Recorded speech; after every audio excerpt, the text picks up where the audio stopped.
Hey, why don't we have one of those like countdown things? Have you ever seen those where it like plays the music and do do do and then counts down? You know what I'm talking about? We just Uh, do, or we just do the cold open. It's called a cold open in the biz, by the way. do you actually think that people like that stuff? Because I know I do. I don't know. Nobody's ever asked me. Do you like that? No, it's usual. That which is, well, I don't know. Whatever All you right, want. good stuff. Whatever you want. Okay, as seems to be customary lately, Tim starts talking just randomly about stuff as we kick off our live stream. Just So, because you cannot discern a pattern does not mean it's oh random. Okay. no, okay, no, Yeah. fair enough. Yeah, it could be totally intentional, couldn't it? Thank you, everybody, for joining us. We really appreciate it. Great to have you with us. And today, we got a little bit different stuff going on here. So, first off, our friend Chris, Kilo 2, Charlie, Juliet, Bravo. The guy's come down with COVID. We wish him well and a speedy recovery and look forward to having him back with us next month. But, however, fortuitously, um, Gaston, KT7, RUN, a friend of our show and previous guest. Great to have you with us, Gaston. Mr. 100,000 subscribers. 110,000 subscribers. Thank So you. we were looking at doing something similar to that. I'm just curious. I mean, how much did it cost for all of those subscribers? I mean, did you buy a package or did it how'd that work? No, I was telling you guys before the stream that it was a sheer accident, CrowdStrike, for those of you who are techies and suffered the wrath of a Windows update well over a month ago. That's the reason I did a Windows 10 off-grid video and just picked up a lot of viewers the day of. Did that affect Yes. anybody? Really? I didn't. I heard about it. I woke up. My wife was talking about it, but everything I went to the gas station about 1:30 in the morning on my way back from the post office and was happened to be inside of like a Speedway or a Thornton's or something like that, and none of the registers were working, and they were doing like cash only because apparently it was just that's the only thing that I noticed when that happened. Yeah, nothing on my end, but yeah, cash is king. I live out in the country and I don't leave the house, so it was news to me. I live in the city and don't leave the house. Okay. All right. Hey, listen, we got some comments in the chat to kick things off here. Juan from Chile, great to have you with us, Juan. Thank you very much. We got Rob, VE3 PCP. Oh, Timmy's got a message for you. None of the girls were able to join him. You know, I dressed up. He's got a collar. Look at that. Yeah. Well, it's a tab collar, so Oh, there you go. it's You have the it's pocket protector to match? it's the French for tab collar. No, I can get one though. Got one. Well, do they still sell those? Not that I'm interested. My wife tells me I have no fashion sense as it is. If I started walking around with a pocket protector, I'm I pretty went sure into the she. post office today. I got a friend that works there. She goes, "Oh, what's going on?" So what do you mean? He goes, "Well, you're wearing a shirt with sleeves on a collar. Everything okay?" Yeah, Tracy, I'm like you. I ordered a pair of pants that I've been wanting for about 4 years by a company called Cry Precision for my Okay. outdoor activities. Yeah. And I bought them because they have built-in knee pads. So when you're on the ground doing things, and they're like a Ah, $300 pair of pants, but they're in desert camo. And my Nice. brother-in-law and wife invited us for dinner, and they had just arrived. So those are the pants that I picked. And she looks at me, she's like, "Oh no, you're gonna go change." built-in knee pads. Yeah, My built-in knee wife pads. hates camo. Oh, does she hate camo? And I went on a camo spree for a few years there because it was kind of cool. And watching a lot of YouTube videos, you know, the crafters, the bush crafters, and the other guys. It's like that looks so good. Yeah, I think I want to get one. And I'm not a hunter, so I don't Right. need it for that. There's no practical application. Yeah, it's nice to wear at a campsite when you're camping, but that's it. Hey, just real quick, we got AE1TP A92GW. Tom, hey, cheers, Tom. Thanks for joining us. And what do we got here? So Chris is coming on. Chris, you watch yourself. You chicken soup with lots of pepper. Tim's been shedding a tear or two for you here because he feels bad. He feels very badly for you. Isn't that right, Tim? I I can't imagine what that's like. So my heart goes out to him. Oh, geez. Okay, well, I've hang got in some there, Chris. and Chris, I've got some content ideas too. When next time we talk. Oh boy. Okay, let's see what else we got here, Brian and Gaston. Just so that you know, some shows are like this. We never actually get to our content because there's so many comments. And by the way, that's completely fine with us. He loves So please keep the comments rolling. Brian, it. salutations from Southwest Oklahoma. Hey, great to have you with us, Brian. Thanks for joining.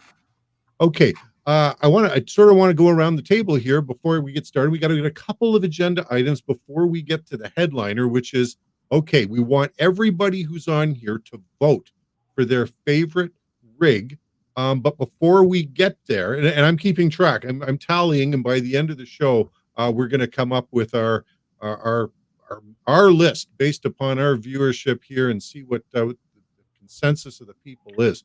This is the definitive list. This is the definitive list, by the way. So. I would imagine so. Yeah. Although Philip pointed to another list, I don't think that's really something that it's not. We're That's going not to take too seriously. We just determined this was the definitive list. Thus, there can be no other list. Well, maybe it was a good list up till now. Tim, N9SAB pocket or something. I don't know. Tim, N9SAB, proprietor of the N9SAB antenna store. Tim, what's been going on over the past month over your way? I told you I don't leave the house. There's there was some computer thing I heard about. Other than that, it's just it's antennas and YouTube, man. How's this? I built a guitar. What? Actually, okay. Well, what band does it resonate on? What, the guitar? Yeah. Standard scale. Actually, I ended up building two of them, believe it or not, because I wanted one, and then I had another idea, and then something came up, and so one became two. That's it. Okay, good stuff. Hang on a sec here. We got Rob chiming in. Look at this. How could the gals resist a pocket protector? Tim, you got to get onto Amazon. Listen, I don't need to go to Amazon. I got a vintage like Teledyne. Remember them? Whoa, seriously? Yeah, when I was a kid, my dad had his office, and he had all these like things. So he had like these like German Staedtler mechanical pencils and stuff and all that, and he had a Teledyne or Hughes Aerospace pocket protector, like that, and that was the coolest. It's around here somewhere. I'm breaking that out. Oh, jeez, that isn't. Boy, we could segue badly when we start talking about things like Hughes Aerospace. I mean, I just wonder about the retrieved UFOs that they might have. But I'm going to move on to Brian's comment here, and I want Gaston actually to comment on this one. So, Brian, I am impatiently waiting for Yaesu to update the FT857D with a tactical form factor and the needed tuner and sound card. Bonus if we can get a waterfall that doesn't eat battery life. Well, what do you say, Gaston? Yeah, I'm in complete agreement. I've been waiting for a replacement for the 818 and D. So somewhere with the 857 and the 818 to have a baby. So a 20-watt rig is what I'm looking for with an IP67 rating, built-in sound card, Bluetooth would be nice. And I've got a different perspective. I actually wrote to Yaesu a few years ago on a proposal for a new radio. And it actually was a channelized radio to maintain the protection, but you offload everything via Bluetooth to your phone, including the VFO and the waterfall. So you keep the radio simple, you have some buttons, but you can reprogram it on the fly and tune around with your phone to keep it simple and the power draw very low. Very cool. Oh, that's a nice concept there. Okay, listen, we got Mike. Mike Wilder, WZ4CTX. Hey, Mike, thanks for that. Look at that fish. Is that a largemouth bass or something? What's he got there? That is a beauty. Okay. Thanks for joining us, Mike. We got a crappie. Sorry, Tim, what was that? I said, was that a crappie? Hey, let us know, Mike. What kind of fish was that? All right. So Brian says, for now, I will break down and get an FT991A. I get it, Brian. That's it's probably as good as we're going to get. for right now. Nothing wrong And with that. let me see here. But you got to love the words "waiting for Yesu," right? That's right. Well, one of these days we should think about having John Kruk on here, and give him, then maybe drill him a little bit about this stuff. Maybe we Uh, could like write a strongly worded letter or something, you know? well, you want him to come on the show. No, I mean, you know, waiting for Yesu. Okay. Okay. Hey, listen. So we've got Gaston. So Gaston is going to give us a vote here for the FT 818ND. We'll get to that in just a minute. Thank you very much, because I think that's going to be way up there. And Brian's just letting us know he's K5WIX. Fantastic. Okay, we got that troublemaker down in Georgia, Philip, KA4KOE. Numbers don't lie, son. Hey, who can do a foghorn leghorn impression? Numbers don't lie, son. That's pretty good. Was it? That's pretty Okay. good. You gotta, I'm not. I say, Believe me, you that's as gotta, good as it gets. you gotta do the I say, numbers don't I lie. see. I see. That's right. Okay, we got Forget Your Life on here. And now Gaston's looking at her and say, what the heck did I get myself into? Forget Your Life. Yesu will receive a new QRP radio just in time for solar minimum. I love that. Right. Fantastic. 5-pound bass. That's sweet. Oh, that's a beautiful one. All right, what do we got? Rob, Tim, I did spend time on the air with Tugsy and Amelia for the ILL. That's the Lighthouse Weekend. Yes. International Lighthouse Weekend. Those are his Turkish radio operator friends. Mm-hmm. Yeah, absolutely. Very cool. Very cool. Yeah. Okay, so Tim, you're busy as heck. You're selling a bunch of antennas then? Well, I don't know about a bunch, but yeah, all the time, all day, all night. All right, good stuff. And you still can't get out of the basement. Well, it's kind of become home now. So when I say I don't leave the house, I don't leave the basement. Yeah, no, fair enough. Okay. Hey, listen, so Rob just fills us in Turkey and Romania. There you go. Two ladies. Yeah. Brian, for the record, I was in Tokyo back in May, and while I could not go to the Yaesu HQ, I did go to that biggest ham shop in the electronics district, where the sales guys had great empathy for me. I bet they did. Yeah. All right. Philip, good mediocre conditions with a Zygu G90, G5 magnetic storm, FT897. I had a sad story a couple of weeks ago, went all the way up north and the storm bit, and I couldn't make a contact to save my life. Thanks for the report there, Philip. Okay, Gaston, couple of things. First off, you have just come back from a trip, and you were starting to tell us a little bit of a story prior to the stream. Would you mind going into a little bit of it now? Where'd you go? Why'd you go? And what you showed me a great little kit, and I'd love you to give us a little bit of background on that, please. Yeah, sounds good. So I went to my first proper Hamfest. I just returned from Huntsville, Alabama. And the trip was really to support the folks over at Armorlock. I try to visit them about once a year. And so they had a booth directly across from ICOM, and the plan was to basically be homeless for about 5 days. Like, don't rent a hotel, just bring your bivy sack, and we'll find a place to crash on post. And that was the plan. So I love it. Yeah. Well, yeah, my wife's like, I can't believe you did this stuff in your 20s. You're now in your mid 40s. Well, being a ham is like, following the dead. You can just crash in some, ham guy's van or something.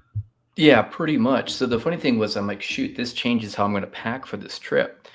So one, I'm not going to check any baggage, go very light, and I can constrain myself to just a small everyday carry backpack, and then like a 20-liter bag, and didn't check on anything. So my 818 was the radio that I wanted to bring. Actually, I brought that here. So it's not that big, right? It's completely self-contained. I've got three amp hour batteries in there, so more than enough.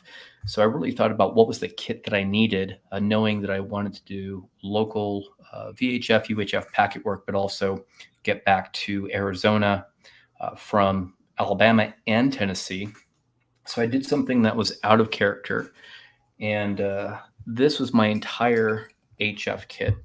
And I'm dropping a video tomorrow morning In fact, I probably can drop the link here later if you guys want early access to it.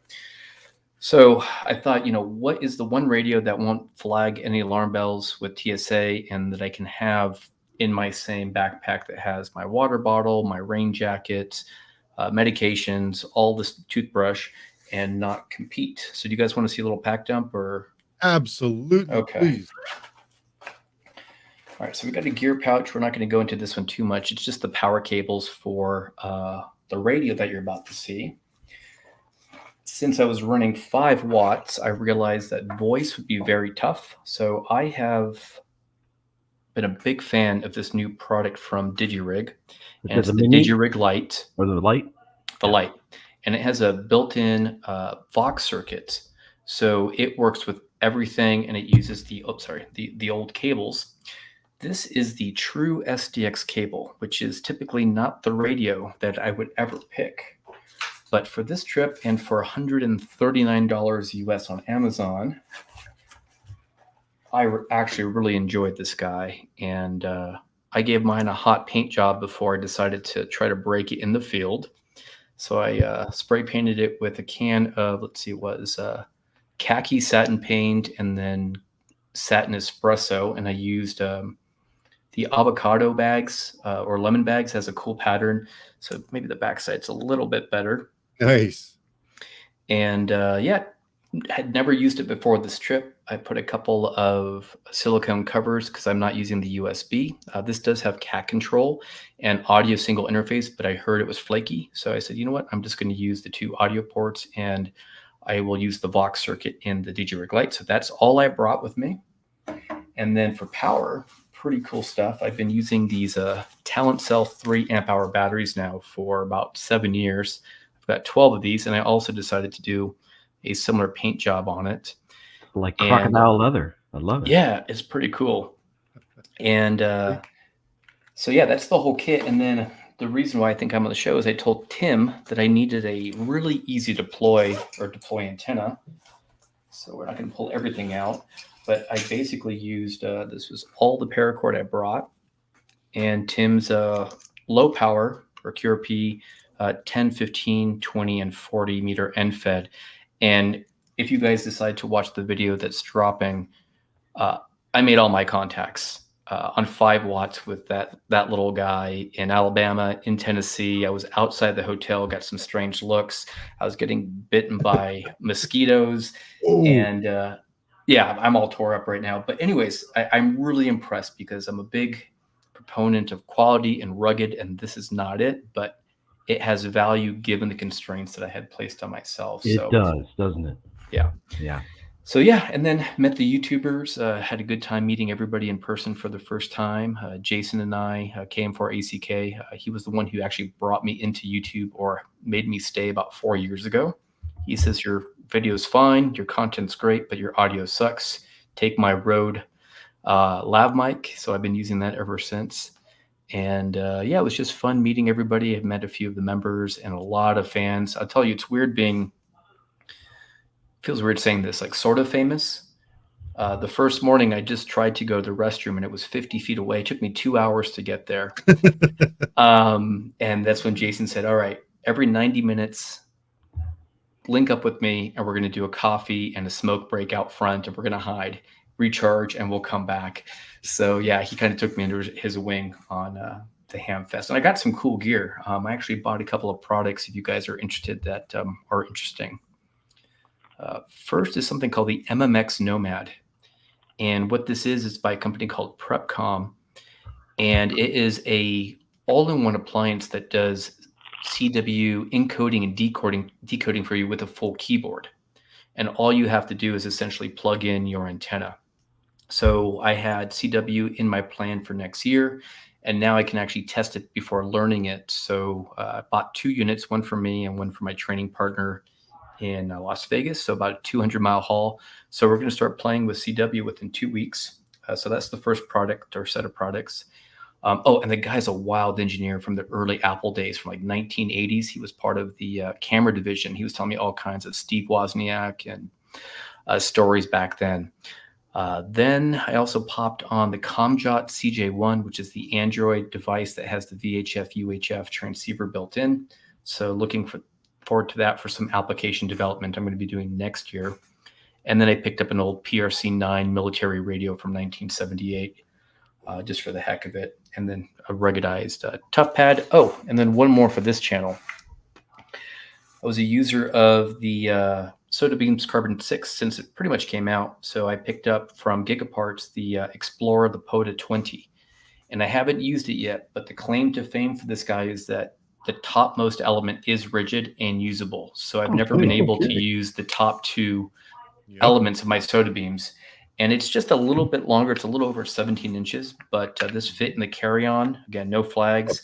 So I'll be playing with this weekend for the first time. I see Tracy's ears perked up at that. You got his little what's that? No, because it's basically a truism that the top one or two sections of a fiberglass pole you can't use because they just bend right over like that. Yeah. So that is very cool. In fact, I was having a phone conversation with that fellow right there earlier today, and we're going to start field trialing the Delta Loop. And one of the problems is he likes to use the Spider Beam 40. Yep. 40 Spider Beam, and you can't use the top two because you get that wacky bend in it. Right. So we're going to test it out at like 32 feet where he can tuck it down a little bit. So, yeah, that is the value of buying a higher pole. So I've got my 50-foot DX wire, but no problem hanging something at about 42 feet, right? So yeah, the top is just not something which is usable. I know you could with a little bit of droop, you know. Yeah, absolutely. So Philip was talking about a field tablet GTAC F110-G3. Do you have any familiarity with that, Gaston? A little bit, not much. I know of its existence. So I use the Panasonic ToughPad FZM1 Mark II. It's a 7-inch tablet. It runs Windows and Linux perfectly on it. And I wish I had mine around here, but I pair it with a physical keyboard by a company called iKey. And that's actually what I traveled with. It's a little bit small if you have old eyes. The GTACs are actually great. They're a little bit heavier, so if you don't have to compete with other support gear and don't mind the weight, they're ultra reliable and just fantastic units for field work. And I believe they might even have touch. So I'm finding it really quite useful to do a little bit of keyboard and then touching at the same time, kind of like a hybrid interaction with the machine in the field. Yeah, very cool. Hey, Brian's got a question here. What makes more sense for a field computer? Laptop, tablet, or microbox? Is there an OS that makes the most sense? What would your take on that, Gaston? So again, it depends whether you're going to be doing a POTA or a SOTA. I think the laptops make sense if you're going to be operating at a location where you can be relatively close to a vehicle. But the tablets make a lot more sense if you have to go a non-trivial distance or dealing with some terrain and have to carry support gear. For OS, it's really your preference. The only thing I'll tell you as someone who tried to use Windows, make sure you turn off Windows Update, because the handful of times that I try to have a Windows machine out there, it can't recall if it was either in shutdown or startup. It wanted to install the updates that it last downloaded, and I was either unable to turn off the computer when I wanted to break down or had to wait 10 minutes for it to install the update so I could use the computer. So I'm a fan of Linux. I use Ubuntu Linux, and I'm working on a project where I've customized mine. It's called MCOM Tools. It's not quite ready yet, but pick the OS that's best for you so long as it's not going to update itself in the field. And you have to be real circumspect too, because you have to go in not only in the services and turn off the Windows Update service, but there's like 2 other services that you need to disable as well. Otherwise, they just come back on. So I found and this was that video that kind of put me on the map. I went from, like I said, 62,000 or 65,000 to over 110,000 in under a month. And I did a Windows off-grid video. And I found a tool, I can't remember it off the top of my head. It fully disables everything. You don't even have to worry about it. The project is now defunct, but it still works with the Windows 10 build that I used a month ago. I'll see if I could dig up that link and post it here in the comments. Oh, that would be fantastic. Yeah. Or just send it to me. I can tweet it. To the membership. All right. Hey, listen, we got Colin and VK. Hey, Colin, thanks for joining us from down under. Appreciate that. Good day, mate. Yeah, good eye. All right. We got Philip coming in back saying under 200. What do we got? Brian, great answers, guys. Much appreciate you guys holding this forum tonight. Hey, we appreciate you being with us, Brian. And Rob, I have 9 bands at my fingertips using my Android phone via remote hams on my HF remote station. Very cool. See, I still live in. I'm kind of still in chump land when it comes to this thing because I'm using. I'm either using a Microsoft Surface tablet and I have a Dell notebook too that I also use. But I like the notebook better because it's got the keyboard. I don't have to mess with the tablet keyboard at all. But you do have to be real careful with the things that go in. And but the good news is that I don't have any problems installing and finding apps and things like that that I want to do. I have a there's a really good CW app that I think it's what MS or guy's name is Norton and he's in like Europe and does it. I'll find the name of that thing too.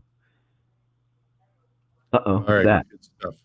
All That's right, we're going to shift gears a little bit here. Oh yeah. So Tim, you sent this over, I did.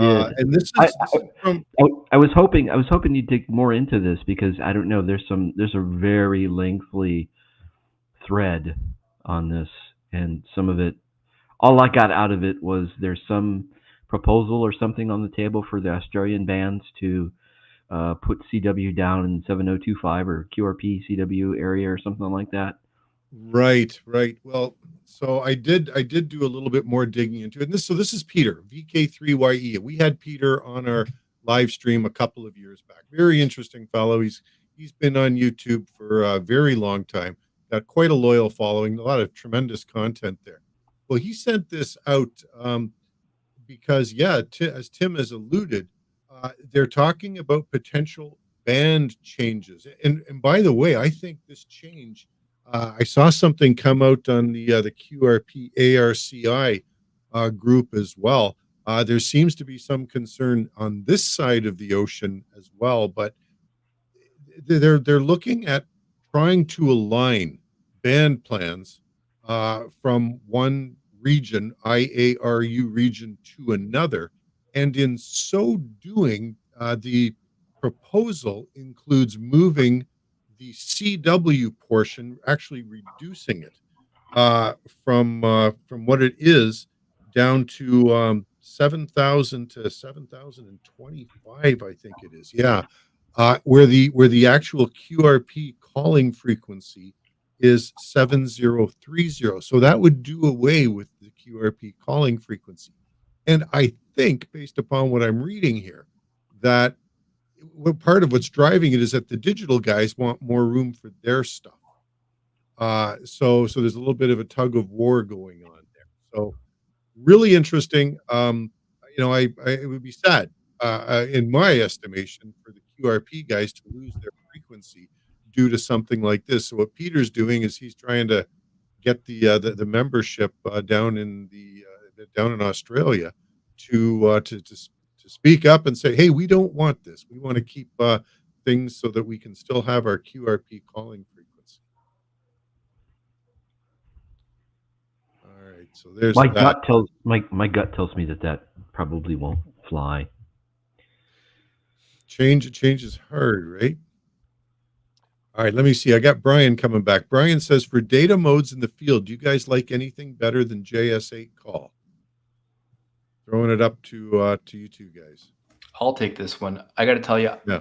JSA call gets through when nothing else will. I mean, you can look at the waterfall and there could be signal coming through and you won't visually see it and it'll decode. So if you're going to deal with low power or poor conditions, JSA call is the way to go.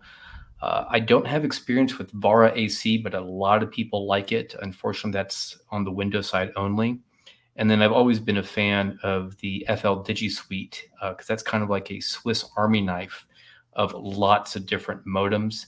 And I've done just about every modem from, on VHF, UHF through linked repeaters, simplex, all the way down to HF to do form passing. So if you haven't taken a look at FL Digi in particular, there's a lot of power in what you can do, but it doesn't seem to be as robust and as bulletproof as GS8.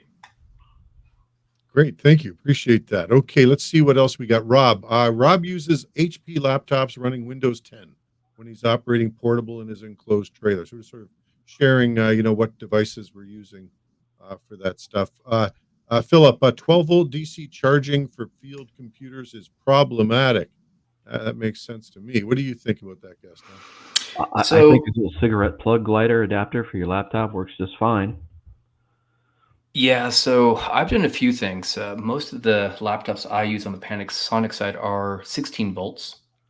And there's a company called Lind Electronics, Lind, and they have a lot of inventory available on the secondary market. And they've got basically, I'll call it dual fuel adapters that are really nice rectangular units. And it'll take 110 AC in or 12 volt DC in. So I will connect these to my battery in the field. And then you get 16 volts out. So that's great for the Panasonics, and probably they've probably had models for other systems as well. But one thing I found with the Panasonic FZM1, the CF20 Toughbook, and a few others, is that they'll actually charge from a 12 volt source, even though they want 16. So this little talent cell that I showed you, I actually have a barrel connector adapter that goes out of here. This puts out 12 volts, and it actually fully charged my battery on my FZM1 when I was at the hotel. Oh, so geez. Yeah, so it really was kind of Swiss Army knife. But Lind Electronics would be my pick, or you could build your own, step-up converter from 12 volts to 16.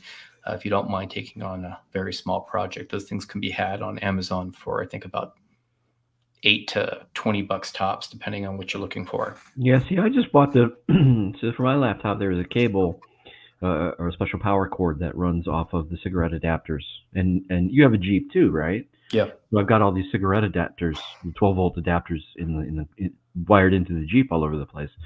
So I just go with that. Or I have a spare battery too that I keep, and that more or less covers what I need. Do you have any boost converters, or is it just 12 volt only? No, I've got the inverters. Okay. So I can go either way, actually. But I like to stay mechanized too, so I don't do a whole lot of super off path. Hey, we've got Colin and VK. 10-meter FT8 is alive to the U.S. right now. So if you guys keep an ear on the stream here, but check out 10 meters if you can. Philip's coming back. Brian, he's used Verac with good results at 10 watts. Rob, V3 PCP. So he's just checking. Okay, so Ontario, man, we must be in a black hole here. Because we just don't seem to get some of that DX that opens up to the western part of the continent. We got Mike, N2MAK. Hey, Mike, how you doing? Thanks for dropping by. Oh, wow. Colin's coming back. Sorry? No, I was just looking at the PSK reporter map for 10 meters on FT8. So it looks like, it's Australia to Japan and the United States. And here, I'll screenshot this. Maybe you can use it. Okay, so we got no Canada showing, but plenty of U.S. That's interesting. Okay, we got. Okay, so 10 meters was hot to ZL last night. Holy cow! All right, JS8 call, but hard to find anybody to chat with. Plenty of beaconing only. That's interesting. Do you see that, Gaston? So I only run my station 12 hours a day. So starting at 5 a.m. local time to 5 p.m. And we don't do a whole lot of real-time QSOs. We use JS8 more for store and forward, which is nice. So people, if they can hear me, will leave a message on my machine and vice versa. I actually have lots of openings to VK. Typically for me, it's around 3 o'clock in the morning, which is the time I typically get up. So if you're in 40 meters and you see my station, feel free to leave me a message, KT7RUN, and I can respond within about 24 hours. Hey, we got Shane, Scout 75. Hey, Shane, great to have you with us. Thanks for joining. So All I, good, and man, you got a hike in. Nice. I met him at Huntsville actually for the first time. We were up on Monsanto, so it was kind of cool to see Shane. I've been following him for a while now. That's fantastic. All right, let me see here. We got Philip. Lind is RF quiet, but another widget. Yeah.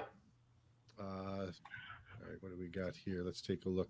110 volts would be classified as a blackout here. All right. Well, I emailed you the screenshot. I don't know if you want to check your email real quick and see. Yeah, hang on a sec here, Tim. Let me see if I can make this happen. Oh, and Tim, I also dropped the Windows link for you too for the update. Oh yeah, I picked it up in the chat. Thanks. Okay. I can't post in the main chat either. So Tracy's got me on restricted access. Well, actually, I don't. I think that's a stream. Yeah, I'd love to give you access to that, because otherwise, who's gonna cover for me when I can't make a stream? So here you go, Tim.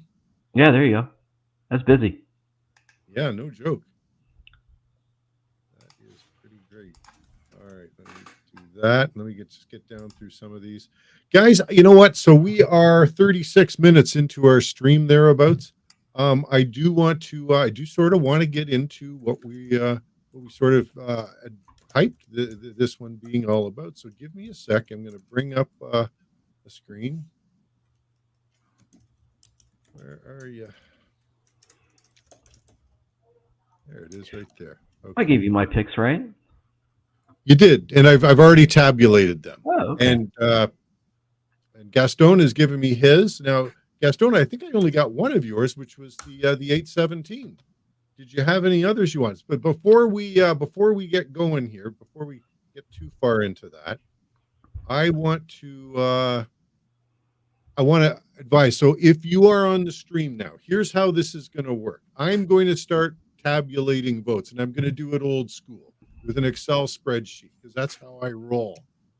So what I'd like you to do to try to keep this somewhat orderly, but also give us a little bit of some structure to what we're trying to do here, so at least it's some semblance of a reasonable poll, is if you have a rig or multiple rigs that you would like to advocate for, that you would like to see get bumped up as a result of your vote, leave a comment, put the rig name in the comment, just give us a little brief description about why you think that rig should be on there. Now, as these comments come in, we're going to take a look at them. I'm going to add them to the chart, and we will figure out who's who. Now, I've come up with 24 different radios. We're not limited to those. If your favorites are not on the list, I want you to put the name in the chat. I will add it, and it will be available for votes as we go along, because who knows what the results are going to look like. But as we look down the list here, just I hope that's straightforward for people to see. We've got the True SDX, and these are all listed in alphabetical order. And the brackets make the True appear first. Com Radio CTX10, Elecraft KX1, KX2, KX3, the FX4CR, the ICOM 7000, 703, 705, 706 series, the 7100, the Lab 599 TX500, one of my own personal favorites, the SGC SG2020, the Ten-Tech Scout, the Zygu G106, G90, X6100, X6200, the Yaesu FT100D, FT817 series, FT857, 891, and 897. So let's start adding your comments, and I'll start getting them in. But before we do that, Tim, you gave me yours. They're already tabulated in here. Tell us a little bit about the ones that you had chosen. Okay, so number one was the Zygu G90, and here's why. Wide range tuner and price. That's pretty much it. And number 2 is the 817 in D, of course. Number 3, I chose the Elecraft KX2 with a big asterisk. Because the older I get and the more I drop things, I would be terrified of dropping that radio. FT857 for 100 watts.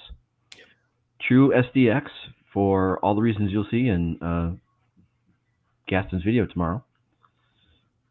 The Lab 599 because I love that aluminum chassis. The 706 Mark II G because that was like the first mini radio that I ever had that I had so much fun with. It's so easy to use. The FX4CR because it's gorgeous. It's got that metal chassis. It's got all of the little bells and whistles that come with it. The FT897 for posterity. I put the Kenwood TS50S, which doesn't appear to make the list. Well, so the 50 and the 50S. And I've had to scroll down. I'm adding some because I'm trying to get a little bit ahead of the game here, Tim. I see. So give me a sec here. Let me just roll down. There's the Kenwood TS50. Oh, there it is. Okay, number 12. Yeah. Mm-hmm. And then it's number 12 in terms of alphabetical order. So please forgive me as I scroll down and add some of these other ones. And then lastly, I chose the FT891. So if I had to narrow this down to 3, right? I'm going to go with the G90, the 817, and or the number 3 slot would either go to either the 857, the True SDX, or the FX4CR. There. All right, good stuff. Hey, Gaston, what are you gonna give us on this one? I got the 817. Maybe talk a little bit about that, and anything else that you'd like to throw your vote beside. Yeah, so the 818 ND, I have 3 of them, and it's been a workhorse in the summer months here when it's 118 degrees ambient temperature, and it does everything I need to do, has no signs of dying, has been on the market since 2001 in the form of the 817, and I actually bought a 4th one when I was in Huntsville. Oh, wow. Yeah. Okay, a question. What did you pay for it?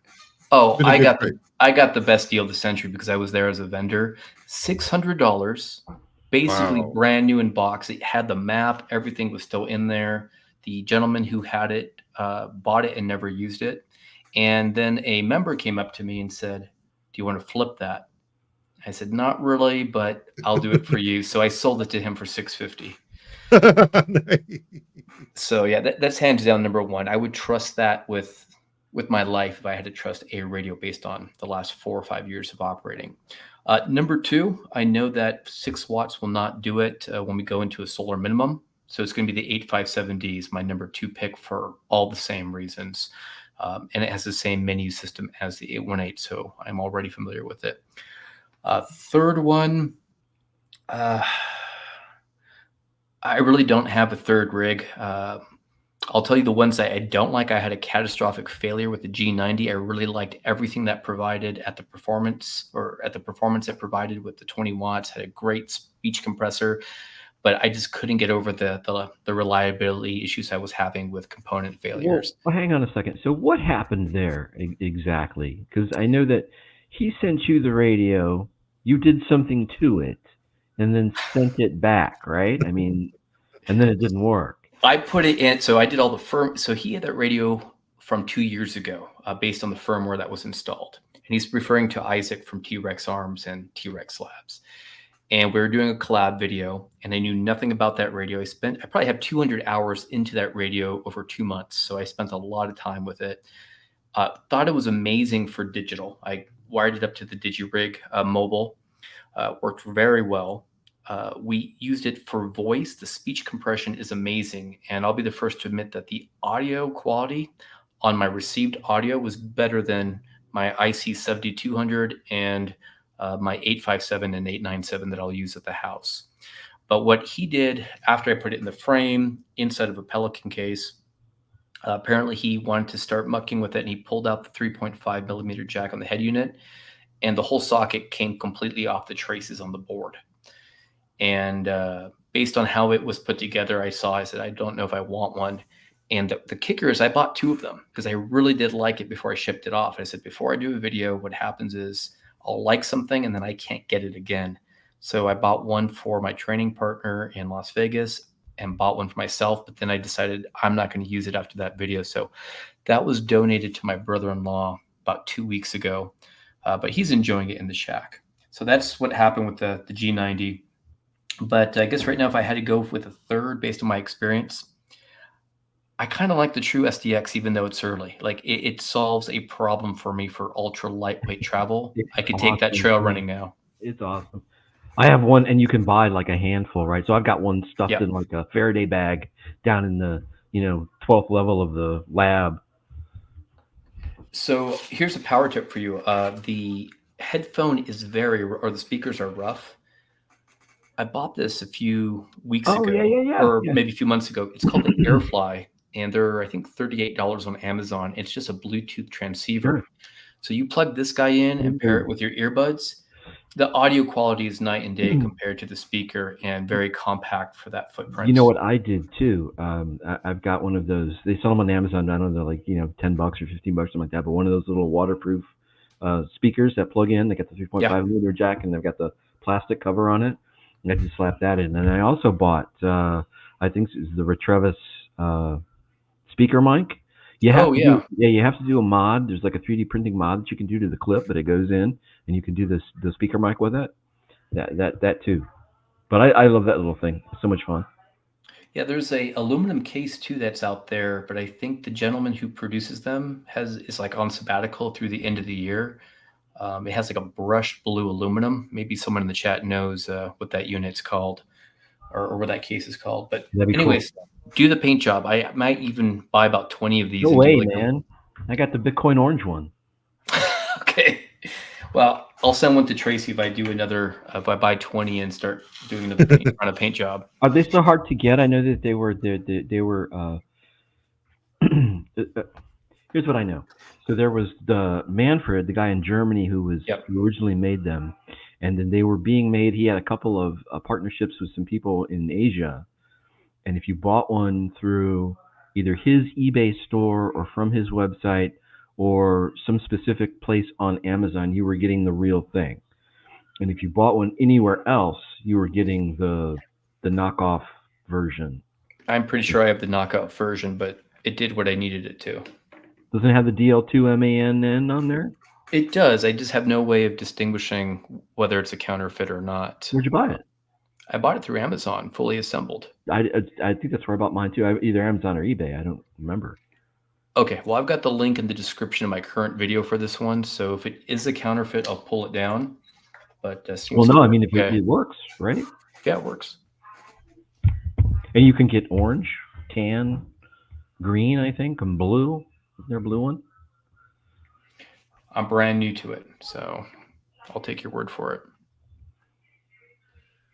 Okay, guys, I want to run through some of these comments. They're interesting, and I'm going to be making some. Actually, let me do this. I'm not all the way through all the comments yet. But let's take a look and see how we're doing. So right now, we got the 857D at the top, followed closely by the 705, the G90, and the 818. With some others in the back, but let me just go back. I want to sort of scroll back up through some of these and just because there's a few surprises in here that I think are really interesting. I think so. So I want to go to Rob's first. So he's got the TS1. These are some classic rigs, right? TS120, TS130, and then the TS850, which is a fairly beefy radio. Now Rob goes on to say that the TS120 and the TS130, and these are all analog radios, right? There's no digital. If I recall correctly, I think my buddy's got one of the 120s, and it's like the VFO is the old style dial, manual dial. They're both great, solid rigs and reliable. Well, they would be absolutely because they're simple. Now here he goes on to say the TS850 is a competition class that will not let you down, but it's not as portable. Yeah, it's a big brute, I'm imagining. Okay, next up, Colin in VK. the FT991A. So we do get a vote for the 991A. It's a bit heavier for portable, but then you have HF, VHF, and UHF, which I know you're a fan of, Gaston, plus C4FM for use on 29250 megahertz, which gets busy sometimes. Interesting. We got Yeah, we Mike talked about Wilder. that. The 991A was the replacement for the old 450D, right? No. It was a replacement for the 897. Yeah. Oh, okay. And Right. I know that a lot of people try to take that portable, but I think it's got a power It sucks. consumption. It sucks Yeah. a lot of battery life. And by the way, this is something I want to address, not tonight, but future. The paradigm is changing, and it's changing really quickly. So Mike Wilder comes in. IC 705 or FT 857D. That is there's a couple of very popular choices there. Brian Wicks, so he's all about the 850 all modes, all bands, barefoot capable, SIPS powers, extremely portable, removable face, and field proven. 100%. Yeah. Philip just talks about 20 watts is a sweet spot for HF under most conditions. 100% there. Battery requirements cut pack weight dramatically. The G90 fits the bill and it simply works. 0.48 amps receive current. Yeah, absolutely. That's a really good number. Scout 75. If I could only have one field rig, it would be the FT891 paired with a digi rig. Small enough to be backpack portable, 100 watts. Great receive and filtering. Only drawback, it's a power hawk. Brian Wicks, the 897D is the same rig as the 857D, but in a different form factor. Yeah, and I did list those separately, Brian, but you're absolutely right. It's the same radio, but the 897D gives you some creature comforts and the capability for internal batteries, which you wouldn't get with the 857. Isn't aren't the menus different though? No. No. Okay. No, they're not, are they? Yeah, that's right. Uh, okay, Mike Wilder, ICOM 7, IC 7000 number 3. For those of you who may not be familiar with the 7000, it was pretty much the same size and shape as the 706, but had a full color screen and built-in DSP. Really, really nice little rig. And I know a few guys up around my area here that use them portable, very successful. Tracy, is that also 2 amps on receive like Yes. the 706 Mark II? Okay. It sure is. Yeah, every bit of it. The one I had a 7000 for a while, and there was one thing I really didn't like about it. That rig runs really, really hot. I mean, really, you could fry an egg off the top of that thing. Now, everybody said the same thing, but there were really very few reports of them ever going bad. I was just nervous, thinking, okay, heat kills electronics. I don't think this is a good long-term investment, so I ended up flipping it. Other than that, I thought it was a pretty good radio. N2MAK, Mike, let me see what's Mike got to say. The ICOM 705 number 1. He wants an all-band and all-mode rig. If I need a tuner or amp, I can add that. I know there's limitations with 10 watts, but good antennas, decent conditions, and the right modes will get through. Absolutely. Hey, just real quick, Don Trainer joined us. Hey, Don, thanks for joining us. Hello to you. Here's one. Okay, I think this is a sleeper. And believe me, there's going to be more to come from me on this in the future. The Yaesu FT710 field. Were you going to say something, Gaston? Yeah, I laughed a little bit. So I was at the Armorlock booth. They do the protective frames for all the radios. And I noticed that over the years, the frames started being affixed to larger and larger radios.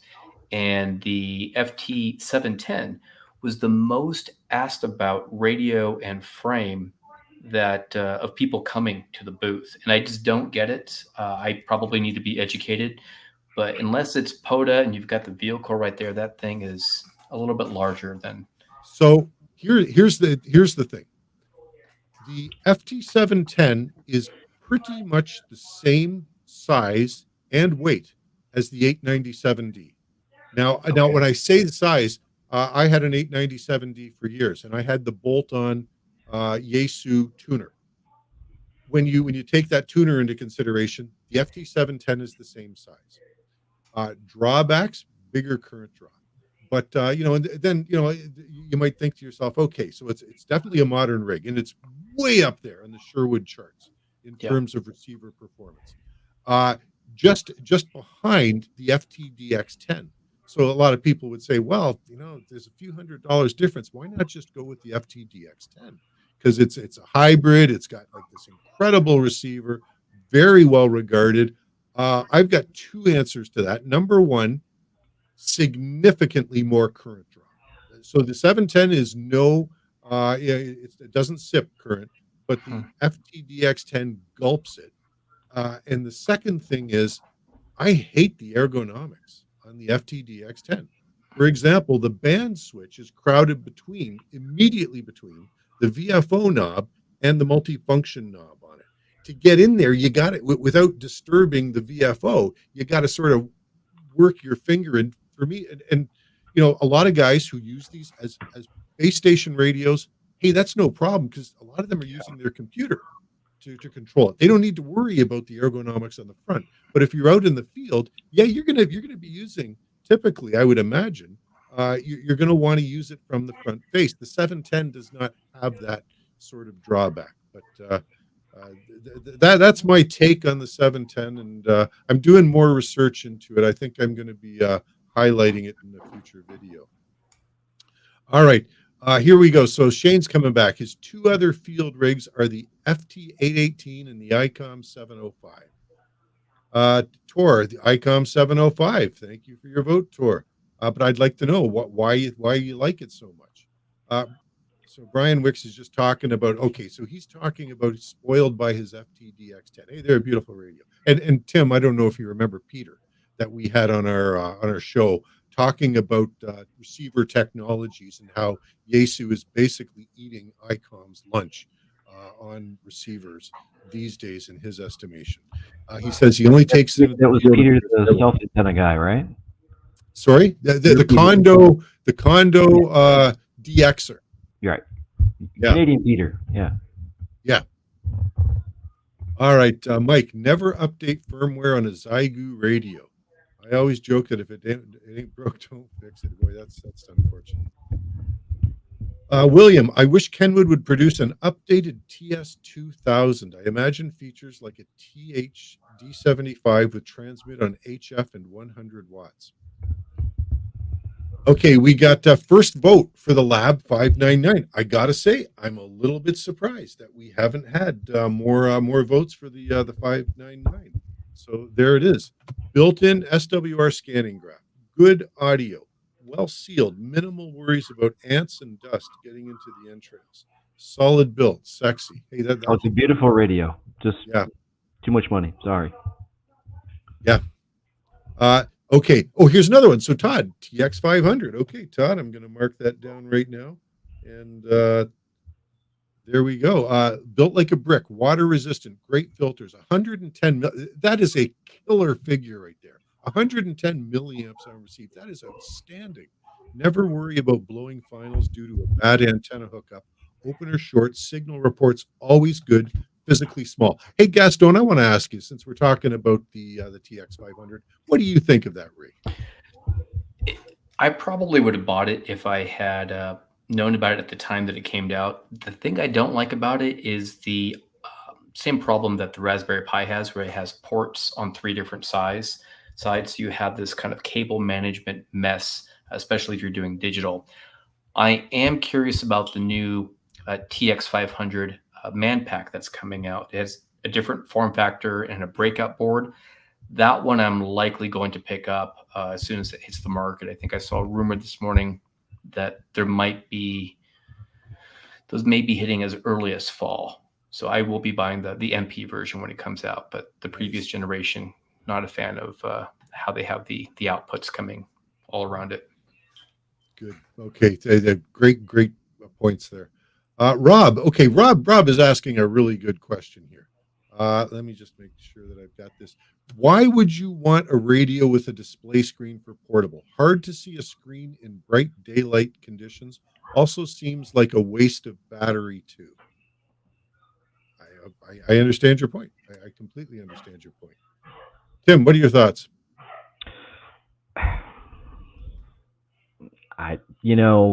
when you're not out in the sun, it's nice. I guess I'm ambivalent. I'm unmoved either way.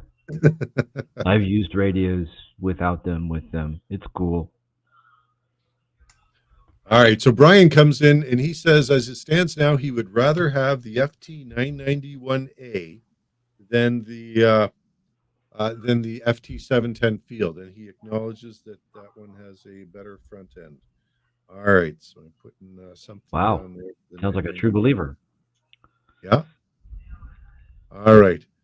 Tony comes back and says, I'm considering buying either the FT 710 or the FT DX10. A lot of folks seem to be making the jump to the FT DX10 when they're I coming have the down to same that. conversation with myself probably every other day. Now, Mondays, Wednesdays, and Fridays, I land on the 710. Tuesdays and Thursdays and Saturdays, it's the DX10. So I know how you feel. Ara Febby, I have the 857 and 897. It's good, easy, and cheap. Fantastic. Let me mark those boats down for you. So we got one there. Sorry, guys. It's going to take me just a minute while I get this sorted. Well, I'm not surprised. I mean, I'm looking at the top five now, and it's like, okay, it's the same top five I had, with the exception of the True SDX, pretty much, more or less. Yeah. And the ICOM 705, I don't have any feelings either way on the 705. Mm-hmm. But the 857, the G90, the 817 series. Brian came back, said, hey, if your budget can handle it, get the DX10 and never look back. There you go. Philip's saying I've got a problem with my audio. Guys, are you hearing that? Because I know I was having a little bit of an issue beforehand. You've been fine lately. I think it's when you lean back, when you do this, okay. You fade out a little bit. Thanks for the heads up. I think you just want to get up there in the mic. Do the FM thing. There you go. Get some good audio there. Looking good, brother. Okay. Me comes in, FT891. Nothing wrong with that. All right. Yeah, he's the gray man tonight. All right. Let me see what else we got. Oh, man, there's lots to catch up on. Okay, we got Kevin, K0KLB, 705, number 1. Fantastic. Kevin, I'll record your vote. And used it it's not the radio, Kevin. Okay. It's the antenna. Used it in the QRP contest this past Sunday. 108 SSB QSOs in the log. That's outstanding. Well-rounded radio, and I can record my CW call. Number 2, the Zygu G90 is a very close second. It will tune a corn stock. And if anybody would know that, and you would know. Yeah, you would know. All right, giving Zygu another vote there. All right, that one is. So who's the winner here? Is it the 857? Or we still got some mail-in ballots. We got more to go, right? So right now we've still got the 857 in at first place, the 705 and the G90 coming in tied for second. All right, so here we go. Mike says ham radio QRP. Team 705. Yeah. Hashtag Team 705. Okay. Okay, so Rob's coming back, talking to us about the Kenwoods. The TS120 and 130 have digital display. No built-in tuner. The 130 has WARC bands and a processor. Okay, good stuff. Anybody else notice Tracy's audio? Yeah, sorry, I have got issues, and I don't. We'll just see how that goes. Let me see. Mike, electromagnetic mischief. The G90 was my first radio, and 20 watts is definitely a sweet spot. I'm telling you, that's what does it for me. You've got the 20 watts, and you've got the wide range tuner. You know what? And you could pretty much do anything with that. Yeah. I'm sorry that Gaston had such an experience with the one that he had, but I've had no trouble. It was actually Isaac's, so I think the unit that I had probably would have been fine. But it's a wonderful radio. Like I said, for the price point, it's great. And we have a vote here. Just one sec, guys. A vote here for the. It's about time, I guess, we have one of these show up. The Argonaut 5. There you go. Tim, I don't know if you're familiar with that model, but that was a classic. I've never used one. I've No, seen neither have I. Yeah. Yeah. Okay. Brian, what's Brian got to say? Brian, if you're going to get a classic HF rig, consider only buying such a radio locally or at a hamfest. Postage will suck the savings. Well, it certainly could. Yeah. Yeah, absolutely. James Classic. Young, greetings. Classic rig. Yeah. Greetings in a different time zone and got my clocks off. We'll have to catch the replay. Well, thanks for dropping by, James. Appreciate you showing up. Shane, Subscribe to us on Twitter, and you'll get the pre-show notification. Yeah, that is true. Hey, Shane, one thing the conversation has reminded me: field radio doesn't necessarily mean man-portable radio. I'm biased to think backpacking with a radio, but often field ops are base camp operations. 100%. Yeah, absolutely, Shane. Everybody's got a little bit different case, right? And I got more check audio. Everybody's got a little bit more or a little bit different. Oh boy, I'm failing me, but you know what I mean. Okay, Colin and VK, as we only have a couple stores here in VK selling ham gear, a few more selling Icon, but only 3 selling Yaesu. Secondhand goes for almost as much as new. That's horrible. Jeez. All right, we got Eric Lefebvre. I'm CW Ops 99% of the time. KX2 is my main, and for really compact setup, MTR3B. Okay, let me get those. Tim, you're a CW guy. Thoughts on those? You know what? I would love a KX2. I really would. I can't bring myself to part with the hard-earned dollars, though. And that radio, as beautiful as it is, again, with the little things sticking out of it all over the place, especially you got the paddle thing on the top or whatever. I just worry about dropping that thing. I've dropped the G90, and it looked at me funny, and then went on doing what it was doing. But I'd worry about that one. But that's just me. Yep, fair enough. It did make my list. I mean, there's no doubt about it. Yeah. Hey, forget your life. You're absolutely right. I'm kind of surprised at this. Not a lot of Elecraft fans here. That is interesting. Well, this is the Yaesu club, really. I guess that's Team true, Yaesu. Right? Yeah, Mike. Team Team Yaesu. Eric comes back. He's CW Ops 99% of the time, and for really compact setup, the MTR3B, and that's from VA2 IDX. Hey, Eric, thanks for joining us. What do we got here, Colin? Zygu 6200 looks good for portable. That's brand new, and they've had some issues, I think, out of the gate, haven't they? Yes, I think they have. I forgot who was doing. There was a Twitter thread on that. I think it might have been Shane who had one and had a problem with it or something like that. And it came out originally, and this is the new version. I mean, I love the form factor. I love what they're trying to do, but I think it just needs a little more work. Does it still have the overheating issues like the 6100? Don't know. Okay. Don't know. Bright Light. My favorites are the 991A and the 818, depending on the location. Yeah, it's completely different scenarios there. Mike, one thing the G90 has going for it is price. Yeah, right. Tim, you're all over this, right? And I don't mean that disparagingly. I'm not trying to poke. Yeah. But you were absolutely right. It is a portable radio, fully featured, for a price a lot of guys can get into that might not be able to go for the bigger stuff. And listen, I want to say this: when I started off in ham radio, I didn't have a ton of money to spend. I mean, I was raising a family and sort of working hard. So I started off with like cheap used gear, and I bought myself a cheap used radio, and then I sold it, and by that time I'd saved up a little bit more money, and I could buy something a little bit better, and I sort of worked my way up. For me though, it's not about how much money you have or anything like that, because nobody on the other end of your transmission is going to say, "Wow, I can really tell that radio cost a lot of money." It's just how much I have a psychological block when it comes to spending, $1,500, $2,000 on a radio. If I have $1,500, $2,000, I want to buy something. There are other things I can think of in front of that. So it's just it's value for the money. You get the same features, the same everything for half the price or a third of the price, whatever it is, it just makes sense to do that. Don't get me wrong. I mean, I love to spend money on radios too, but I'd rather have, you know what I'm saying? I I do. can't do it.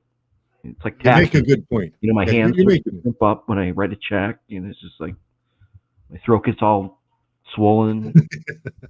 You know. Yeah, no, you make an excellent point, and I like what Mike goes on to say here.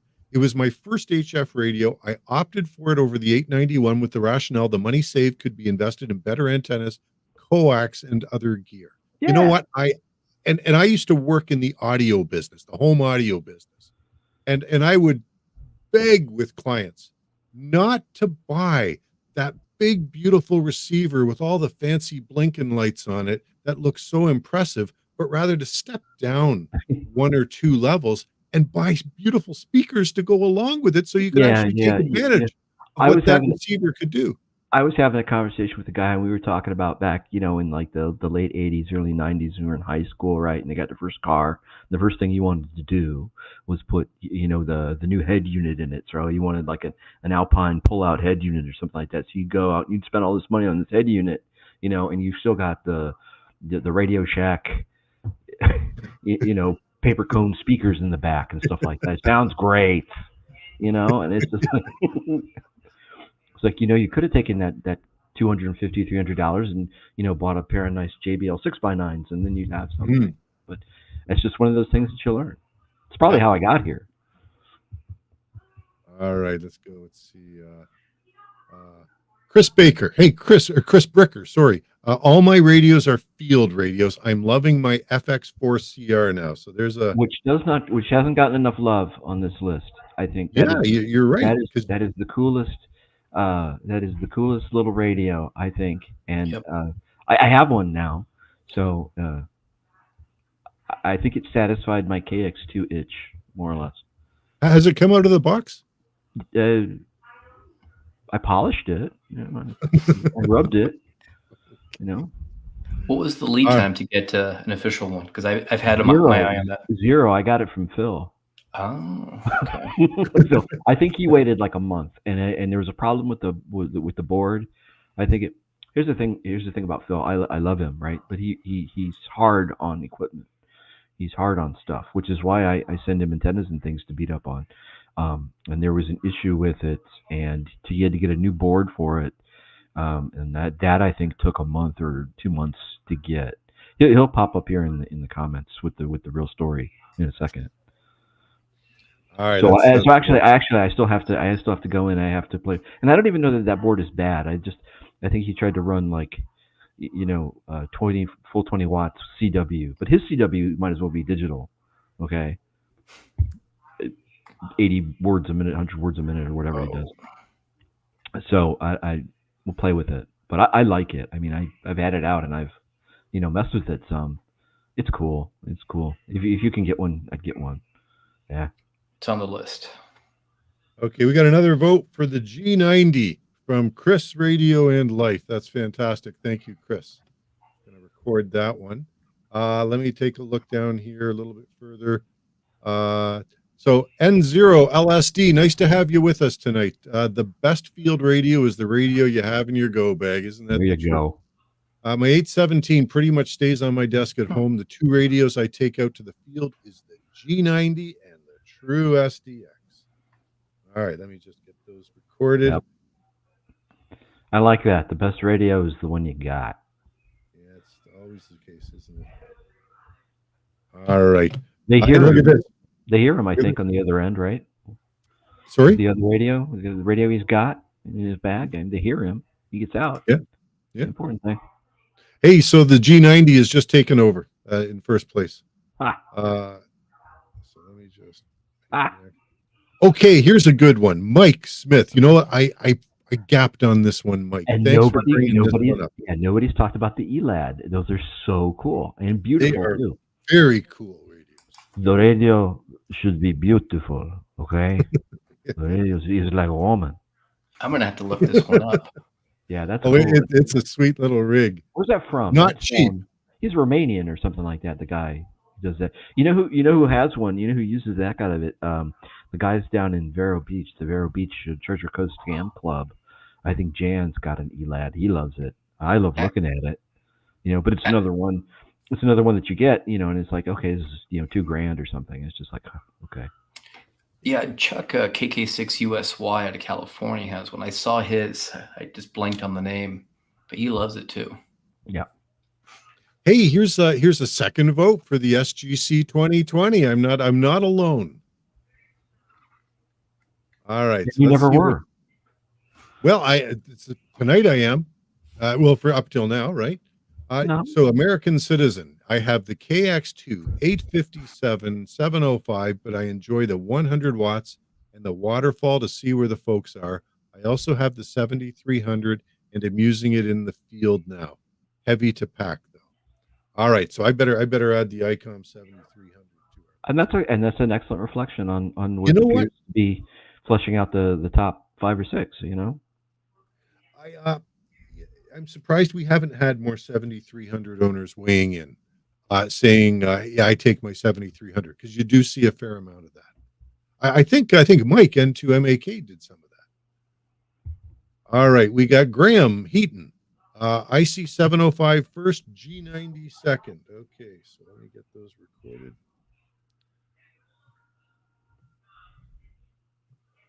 All right, just going to retabulate here. And there we go. Okay, thank you, Graham. Appreciate that. Forget your life. Man portable means from the truck to the picnic table for most. Hey, at least take it out of the truck. You make it that far. Philip, true man packs are heavy. Played with PRC 2000, PRC 1099, and RT 320 Klansman. All heavy, but almost bulletproof. You got to go through boot camp to deal with that. Hey, Brian. Hey, guys, let's get the likes up for the stream. Thank you very much, I Brian. agree. Appreciate that. Yeah. Smash it. We've got a genuine YouTube star with us here tonight. I mean, we should be. Well, that's just it, right? We hauled in, laid out the red carpet, and Gaston showed up. So American Citizen, I keep the 850-7D. 850, I don't believe that for a second. For packing in, and I won't ever be getting rid of it. I like that 100 watts and SSB. Absolutely. You'll come to appreciate that too when the bands go bad. Yeah. Oh yeah, definitely. Okay, yeah. Here's one we haven't. The QCX Mini. Yeah. Who hasn't popped up either is like the QRP for Minion Mini, or the Mini and the Minion Mini. Right. Yeah. Philip was talking. Oh, look at that! It's speaking of which, look at fantastic K6 YYL. Great to have you with us. The 857D. Okay. There's another. What's that Kenwood rig? Is it the 480 that you use? Because that's your field radio. So you got to remind me on that one. But I am going to mark you down for the 857D. I'm pretty sure it was the 480 that Kim has. All right. Oh, here's another vote for the FM FDM duo. Coming up from the rear of the pack. Better get the name running right. the stretch. Okay. All right. He does mail in balance. Yeah. Do it every time. James Young. Okay, James, 857. We got another vote for the 857. Thanks, James.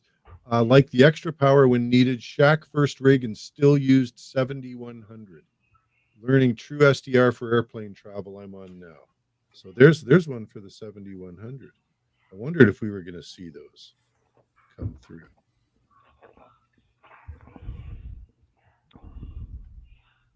Sorry, while I take my time and do this the old way and figure this out and get this votes tabulated, I'm just going to do a recalc now. And so we do have a new leader. The 857 has reclaimed the lead with the G90. I demand a recount. Yeah, the G90 in second and the 705 in third. All right, what else we got? Hey, we got another. Come on. Look at this. We got another vote for the SGC 2020. Wow. Hey, loving that. I'm not even going to mention my SG-2000. That, by the way, is still a work in progress. That's going to be an interesting field radio. With radios like True SDX being a Benjamin and a half, the options for people starting off is getting better. That is absolutely true, isn't it? It's no longer $300 or $400 to get your first radio and a half decent one.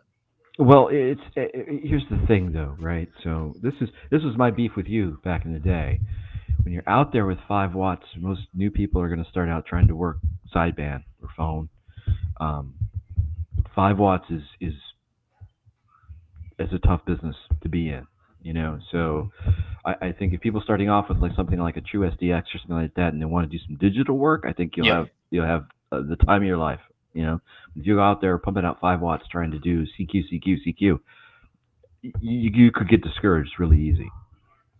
For years now, I've wanted to do a video on why a QRP radio should be your first radio, because all you ever hear is a QRP radio should never be your first radio. And I think there's a good argument to be made for it should. I think you're right. All the things you have to do to make it work effectively. But you gotta be committed, okay? And yeah. Because I didn't start off with QRP. I started off with the old Kenwood boat anchor, right? And the more I played with it, I was like, boy, I'd really like to do more with less. I started with an 818, and I almost pulled out my hair and gave up on the hobby. And I got an 891. I'm like, wow, this is what it's like. Yeah. Fair point. Todd, if Tracy didn't have a ton of money when he started ham radio, does that mean no? Sadly, no. I do the best I can with what I have, but far cry from having a ton of money. But I have a little bit more discretionary income than I did back then. Okay, the FX 4CRs now come with USB-C. I got one of the last audio port USB radios. So jealous. Yeah, I get that. Forget your life. My FX 4CR took 3 months. Pay in advance as well. Ooh. Philip, this engineer tried to like it, but bugs in CW wore me out. Here, first reactor. Here is our first vote, I think, for the 6100. Saigu 6100, which is cool. Yeah, absolutely. Because it had a little bit of an issue when it first came out. People were dumping on it. And that's why I don't like to buy things when they first come out. You know, yeah. Let things sit. I mean, especially when you're talking about software-driven radios, right? Actually, I got a question. So, first reactor, are you running the Russian firmware instead of the out-of-the-box firmware on your 6100? Yeah, let us know, first reactor. Okay, so we've got Ham Radio Duo QCX Mini for sure. All right, thank you. I'm putting a vote in for that. And G90 and 890, look at that. I have a G90 and an 891, and most of the time, 99% of the time, take the QCX Mini CW, though, which makes sense because 5 watts in CW is the equivalent of 100 watts in sideband, right? So I got to plug these guys. Have you seen their YouTube channel? This is Becky and I think it's Mike. I met them in Huntsville, and they have an amazing channel. They do CW POTA activations only, and they travel around in an RV trailer. Wonderful husband and wife team that's getting their YouTube channel up and running. I think they started in May. So go send them. Oh, wow. Do you know the channel name? Yeah, it's Ham Radio Duo. Ham Radio Duo? Or Ham Radio Due in Italian. My dog is huffing at me. You ever had a dog huff at you? Like, oh, yeah. We got dachshunds. What is your problem? I just want to go. Daddy's working. Yeah, and Mike's been doing it for a while, but Becky learned CW in, I think it was 1 week, which is amazing. And she was working a pileup on CW in Huntsville on Monsanto, and very impressive couple. So I hope them nothing but success on their channel. I think they're going to do well. Just 1 sec, guys. Question is, what antenna are they using, though? That's the thing. You know, I didn't ask, but you should send them. Nobody ever does. N9 SAB antenna. They should. Need an address, though. You make good stuff. Thank you. Here we go. Ham Radio Duo. So everybody on here, go check out the channel. Give them a subscribe and a like. They have Gaston's thumbs up. And we love, one of the things we love to do on this channel is to highlight smaller YouTube channels that maybe aren't getting the love. And once upon a time back in the day, Gaston had such a channel. You remember those days? We had him on here. Remember those days? I do. Like, again, When I could just call him up, right? I could just pick up the phone and be like, "Hey, Gaston." Not anymore, though. No, now you just send me 10 emails in one day. I got to talk to the people. Okay, let's get on with this. Don 891 plus the ATAS 120A. Never have to leave the car. That's not really outdoor operating, Don, but I'm going to give you a pass. The 891. And there's one I'm kind of surprised isn't ranking higher. 891. I mean, I really expected that we'd see a greater number of votes for that one. I mean, it's omnipresent on YouTube. Drive up to campsite with an ICOM 7300 and set up on a picnic table. Good to go. Okay, there's another one for the 7300. All right, let me see. So N0 LSD, the only reason he gets out is because of that high-speed, low-drag N9 SAB 80-meter off-center fed dipole.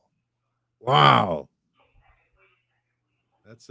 That's a testimonial you can use. I love it. All right, what else we got here? Especially on 80 meters too. The real dedication for an 80-meter antenna. Yeah. Okay, we got Adam KX2. All right, another vote for the KX2. It's doing okay.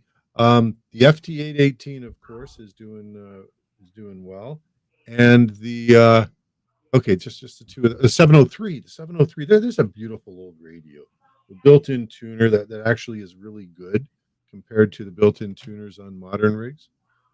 Philip's just making a point here. Not one mention of the TS590. Yeah, it's true. Not a lot of Kenwood lovers around here either. You know. Yeah, no, you're right. But Kenwood's been out of that market for so long. You know, really. Going AE1TP Tom A92 GW going with his old trusty 897. You can't go wrong with that radio. Adding another one there. Let me just do a refresh of the standings. So we have the 857 still, the G90, and the 705. And the 705 is tied with the 818 at this point. All right, let's keep moving down the list here. Gaston, we're keeping an eye on time for you because you have somewhere to be. And I just want to say this for everybody who's watching this stream. Gaston has a stream of his own, which is starting in just over half an hour. So Gaston, where's the stream? Where can they find it to follow you along? Just type in the Tech Prepper, one word. It should be the next live. And we're doing a giveaway. I'm going to give away some custom swag for anybody. They can answer one question. Hopefully you guys know which HTs I like to use. That's a little heads up hint. Fantastic. Okay, good question. stuff. So I know this one won't be going on for much longer. I am going to try to rip through. My gosh, we're falling behind here, but I'm going to do my best to rip through and get everybody's vote. Let's take a look here. Okay, so we've got K6YYLs coming back. I also vote ICOM 7300. The voice recorder saves my voice. Yeah, I get that. 7300. Where did you go? There you go. Okay. My Kenwood EX48. So go ahead, Tim. If you need Kenwood repairs, Yankee Electronics in Green Bay, Wisconsin, the Kenwood shop, and they are wonderful. Beautiful. My Kenwood 480HX stays home monitoring mostly now. Needs repairs. Oh, that's too bad. Sorry to hear that. All right. Ham Radio. Well, look, they're here with us. Gaston, I'm sorry. I must have completely gapped on that. QRP with CW is great. It's interesting to hear you all talk about the QRP challenges. We don't really notice that much difference between our QRP, QCX Mini, and the G90. Yeah, not with CW. Right. Yeah, absolutely. Thanks for joining us. Not sure if you have the 706 Mark II. Yes, we do. It's on the list, and I will throw in a. That was in my top two. That was in my top 10. Yep, mine Brother too. Colin. Yep. Mate. Okay. Chris Bricker's coming in. The X6100 is my second rig and the one I started with. I have the Russian alt firmware on an SD card that I carry with me. Sometimes it is better. That's interesting. Yeah. I hear a lot about the Russian firmware. I'm too much of a coward to try it, to be honest with you. I don't. What's the story with it? Really? All right, so you basically just put it onto an SD card, power down your Zygu, put it in, power dump. It all runs in memory, so you don't actually impact You're not writing over anything then. Correct. Yeah. Huh. And he's got some really nice features. Well, he'll overlay the portions of the spectrum for like marine radio or call out, you're on 60 meters. It's a really quality piece. I haven't looked at it in about 6 or 7 months, but it was impressive compared to the factory firmware at that time. So I'm sure it's a lot better now. Doesn't try to influence me or anything? I'm not going to get into politics on this one. All right, there you go.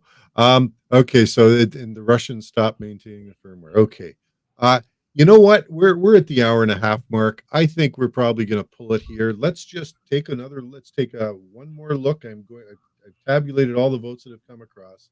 It wasn't me. One more update. What's that? Never mind. All right, let me just see if I can. I didn't do it. Zoom in a little bit more. Okay, so here's our final ranking. Thank you very much for showing up, casting your votes.